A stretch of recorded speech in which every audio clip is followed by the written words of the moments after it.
À exactement 3h10 du matin, le 30 septembre 2025, un drone de reconnaissance ukrainien Bayar TB2 avait verrouillé un signal distinct d'origine profonde à l'intérieur du territoire ennemi. Une double signature thermique apparut nette et précise. La suite de ciblage par intelligence artificielle l'avait automatiquement signalé. Deux hélicoptères russes Mi-8. AMT, chacun valant environ 16 millions de dollars, venaient d'atterrir sur une base aérienne de la péninsule de Crimée. Dans la salle d'opération des drones souterraines à Zaporizhia, l'équipe de capteurs devint presque silencieuse. La tension monta. Une opportunité. Quelqu'un respira. Une frappe précise et il ne s'agirait pas seulement de deux hélicoptères. Toute la chaîne d'approvisionnement locale serait paralysée. Les deux Mi-8 venaient de terminer un vol de près de 2 heures, transportant plus de 60 soldats et leur équipement loin du front. À l'atterrissage, ils furent conduits directement dans la zone technique pour un entretien et un ravitaillement de routine. Sur le tarmac, l'ambiance était détendue. Les officiers enlevèrent leurs combinaisons de vol et leurs gants rirent bruyamment, versèrent quelques verres en plastique de vodka et portèrent un toast à une sortie impeccable. Ils ne savaient pas que ce vol qu'ils considéraient comme routinier était l'indice qui révélerait à l'Ukraine les coordonnées exactes de la base.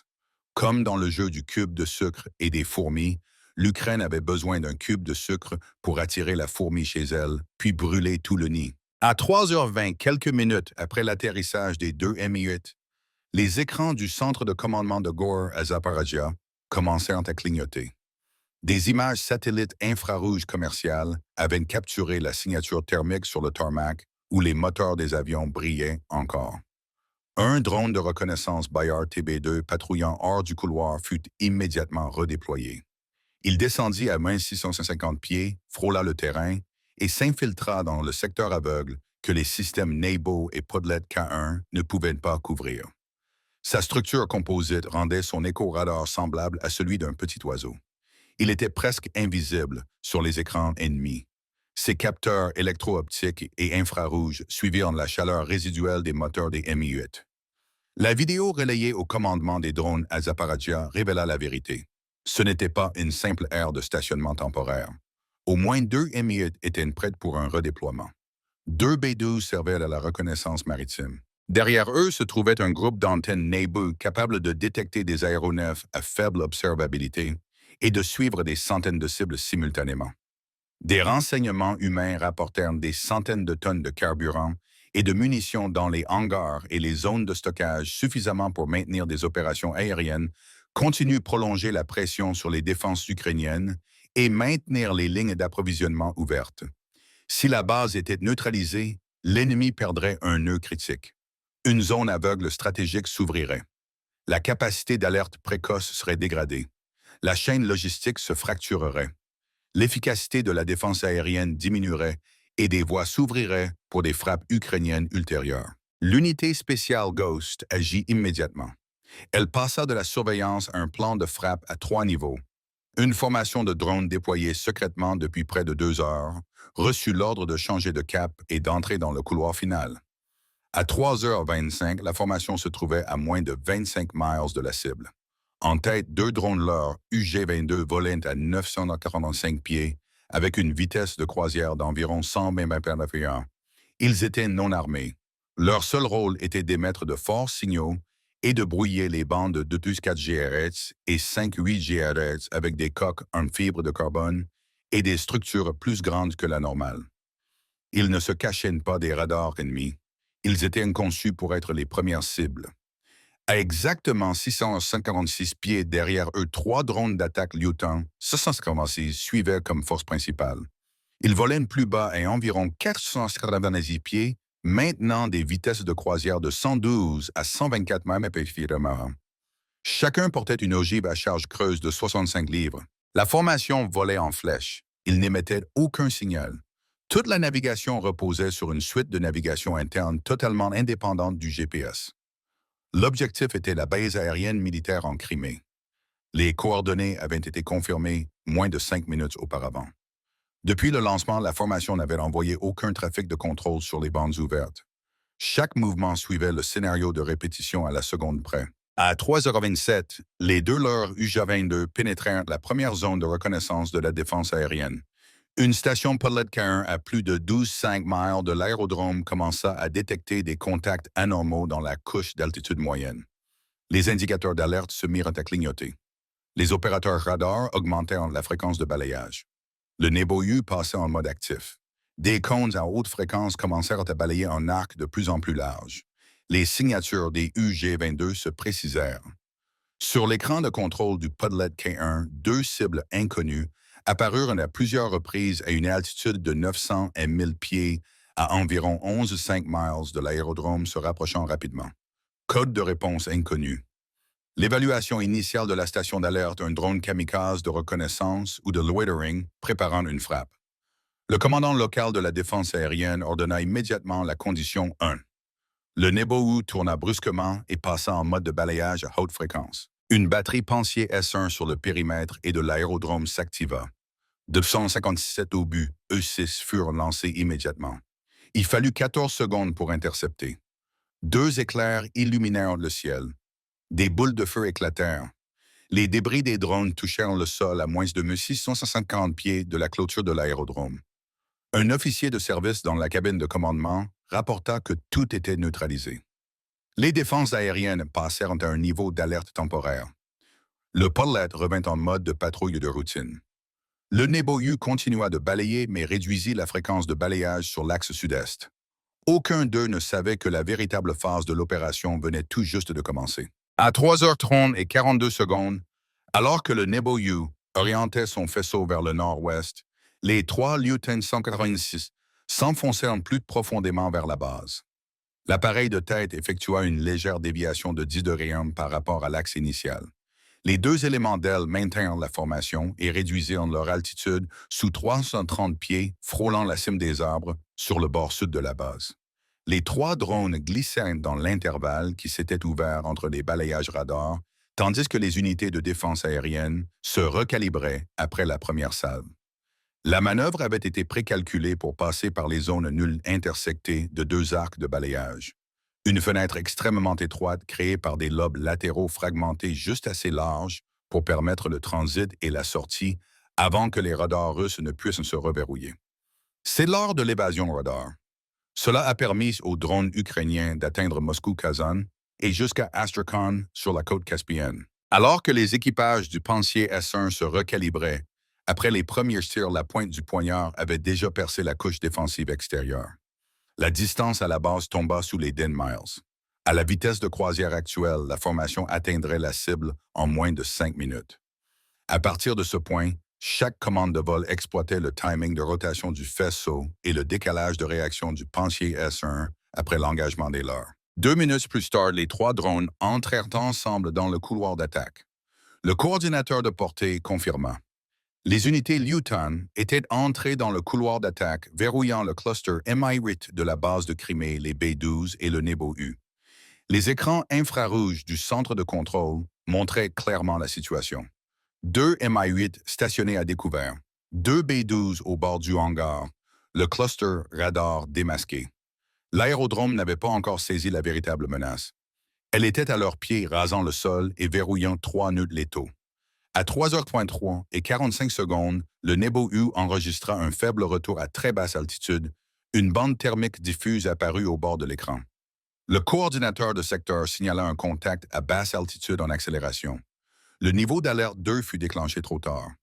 Dans le centre de contrôle, les ingénieurs ukrainiens activèrent le mode de plongée terminale.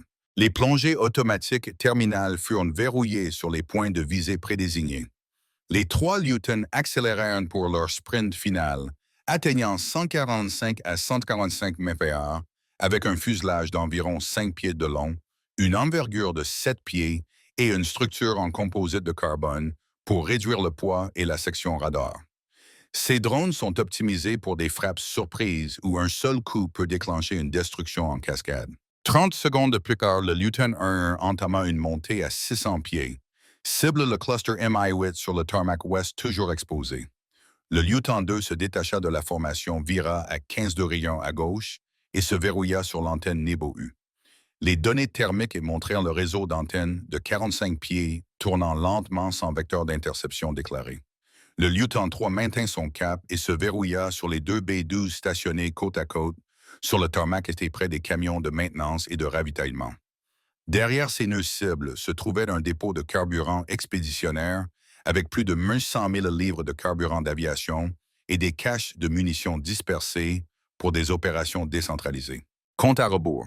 10, 9, 8, 7, 6, 5, 4, 3, 2, 1. Boum, l'explosion. L'horloge indiquait 3h35 et 23 secondes. Le Lieutenant 1 s'approcha sous un angle de 26 degrés et s'écrasa dans la baie moteur du Mi-8 AMH en maintenance. L'impact produisit un flash blanc, puis une boule de feu de plus de 330 pieds de haut qui illumina instantanément toute la base. L'explosion de la charge creuse et l'explosion secondaire du Mi-8 firent chauffer les barils de carburant environnants. La suppression maximale dépassa 50 livres par pouce carré. L'onde de choc se propagea au second Mi-8 stationné à 15 pieds. Les deux Mi-8 furent déchiquetés. Les sections de fuselage furent arrachées. Les pales de rotor volèrent à plus de 230 pieds atterrissant sur le toit d'un hangar adjacent. Un camion de ravitaillement fut projeté au loin. Les incendies se propagèrent violemment. 0,8 secondes plus tard, le Lieutenant 3 frappa le B-12 de droite. La structure du B-12 se déchira. Les débris percèrent le bunker de carburant auxiliaire. Le second B-12 s'enflamma dans l'explosion en chaîne qui suivit. Les flammes sautèrent des ailes au fuselage et dans la baie de maintenance. À 3h35 et 27 secondes, le Lieutenant 2, avec une précision chirurgicale, s'écrasa directement dans le réseau d'antennes principales du Nebohu. Une détonation sèche et violente déchira la nuit. L'œil de la Russie fut neutralisé. Le radar s'effondra en un tas de métal tordu en flammes. La commotion résonna sur un rayon de plus de 12,5 miles. Les habitants diront plus tard qu'ils pensaient qu'un tremblement de terre avait frappé. Les vitres des entrepôts à moins de 1970 pieds se brisèrent. Le tarmac devint une torche. La base aérienne secrète se transforma en un enfer. Les satellites IR commerciaux montrèrent une floraison thermique de plus de 1320 pieds sur le site de commandement de Crimée. À 3h36, le réseau UHF russe envoya son dernier message. Base attaquée, radar endommagé, avion endommagé, demande d'assistance immédiate. Puis le silence. En moins de 7 minutes, la base aérienne stratégique en Crimée perdit toute capacité défensive et de contrôle aérien et fut réduite en cendres. Du radar au cluster Mi-8, tout le tarmac ouest fut incinéré. Les flammes montèrent haut. Une fumée noire s'étira sur des centaines de mètres. La pression de l'explosion s'étendit aux entrepôts à près de 970 pieds. En 2 minutes après les impacts, au moins 7 détonations secondaires se produisirent en incendie de carburant feu de flak. Détonation enserrée dans les bunkers de munitions des B-12. Un véhicule de commandement de secours fut détruit par la suppression de l'explosion. À 4h15, les satellites IR commerciaux enregistrèrent un point chaud de haute intensité en Crimée occidentale avec une zone lumineuse dépassant 350 mètres. Des clips Telegram de résidents de Jangoï circulaient, montrant de grands incendies nocturnes, des fragments de métal incandescent tombant sur les toits et la police militaire bouclant la scène. Les images Maxar du matin du 30 septembre montrèrent clairement les dégâts 3 Mi-8 carbonisés jusqu'au Huaros, un B-12 méconnaissable, le radar Nebo effondré son antenne brisée et inerte. Le tarmac noirci sur plus de 944 pieds. Débris, marques de brûlure et panaches de fumée visibles depuis l'orbite. Les dégâts estimés dépassaient 180 millions de dollars. La base perdit 100% de sa capacité de levage d'hélicoptères, son radar d'alerte précoce principal, ses stocks de carburant expéditionnaire et ses munitions. Les opérations logistiques s'arrêtèrent. L'effet stratégique pour l'Ukraine fut décisif. Cette base n'était pas une simple aire de transit. C'était l'un des rares aérodromes expéditionnaires restants en Crimée centrale. La Russie l'utilisait pour redéployer des hélicoptères d'attaque, opérer des patrouilles maritimes B-12 et effectuer des vols de ravitaillement vers les centres avancés de Kherson et Zhangguainu, critiques de la chaîne logistique opérationnelle. Avec la neutralisation de la base Moscou, doit revoir sa logistique méridionale. Les vols de fret devront être redirigés plus loin. Les temps de transit augmentent. La détectabilité croît. Le radar de défense aérienne de Zhangguo n'a plus de couverture compensatoire, créant un secteur aveugle de 90 km à l'ouest que l'Ukraine peut exploiter dans des opérations ultérieures. L'Ukraine a forcé les défenses russes à se déplacer, à se disperser et à révéler des failles. Chaque réponse de ce type crée de nouvelles options de ciblage pour le Gear et les forces de drones ukrainiennes. Le ministère de la Défense de Moscou resta silencieux pendant des heures. Les chaînes Telegram publièrent des lignes vagues. Un incendie technique s'est produit en Crimée, cause en cours d'investigation. Les analystes d'OSINT vérifièrent rapidement les coordonnées avec des images thermiques. La zone frappée fut exposée dans des mosaïques avant et après. Les coordonnées de la base autrefois cachées étaient désormais pleinement révélées. L'opération Ghost n'était pas seulement une frappe de drone. C'était un coup punitif préemptif qui a brisé un nœud défensif clé en Crimée. La suppression du Nebo a effacé l'alerte précoce sur l'axe nord-ouest de la péninsule.